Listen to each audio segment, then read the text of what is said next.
Hello, curious souls. Welcome to a new chapter of my story, Too Close to Their Lives, Episode 1. The houses I grew up in. Some stories don't begin with the moments, they begin with a memory that never really left. For me, I think about my mother. When people look at my mother, the first thing they notice is her silence. What they don't see is how loud that silence has been my entire life.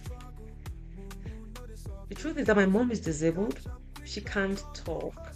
She never has. Growing up, I didn't know any difference.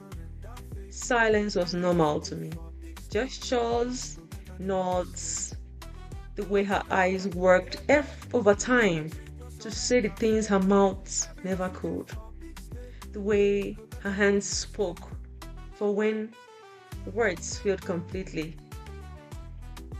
She raised two daughters like that, me and my sister, Oma. And she did it by cleaning other people's homes. I followed my mom into more houses than I can count. Sometimes with Oma, sometimes alone. Sometimes because there was no one to leave us with, and sometimes because she didn't want to leave us behind. She would wake us up early, always earlier than necessary actually, and would walk together in silence. Her grip on our hands was firm, protective, like she was apologizing in advance for the world she was about to introduce us to.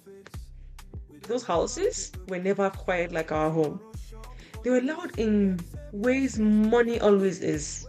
Loud with space, loud with comfort, loud with the kind of ease that doesn't need to explain itself. We never ever entered through the front door. Never. There was always a back entrance, a side gate, a door meant for deliveries and people who weren't supposed to linger, you know. And my mom, she would pause there sometimes, adjust her bag, take a breath, and then push the door open.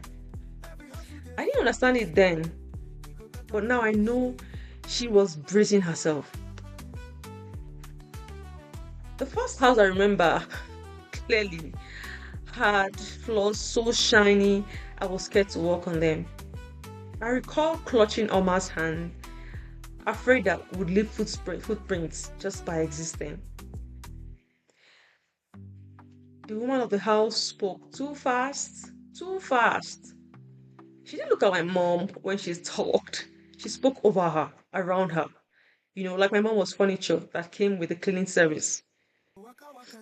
My mom nodded, smiled, pointed where she needed clarification. You know, I watched Oma's face that day. She was younger than me, still soft, still hopeful. She tried to smile too. I didn't. I already felt something tightening inside my chest. Some houses, they made me feel invisible. Others made me feel exposed.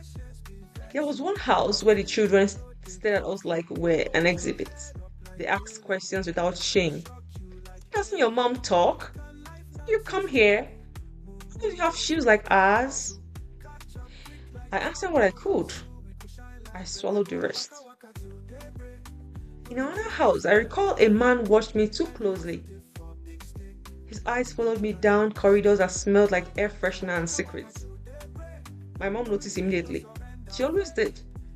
And then I recall she positioned herself between us, her back straight, her gaze sharp.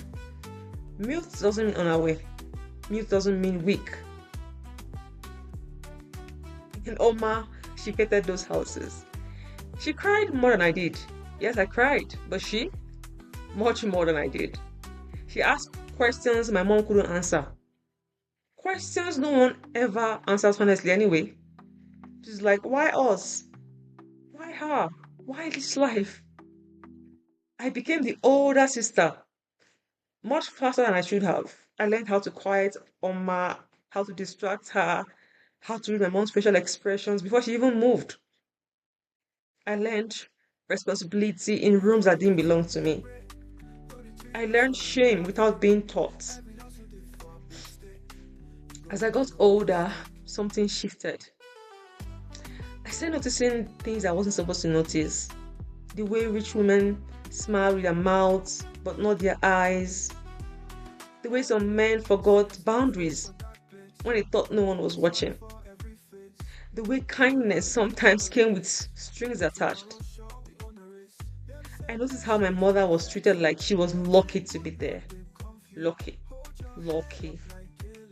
As if her silence erased her dignity.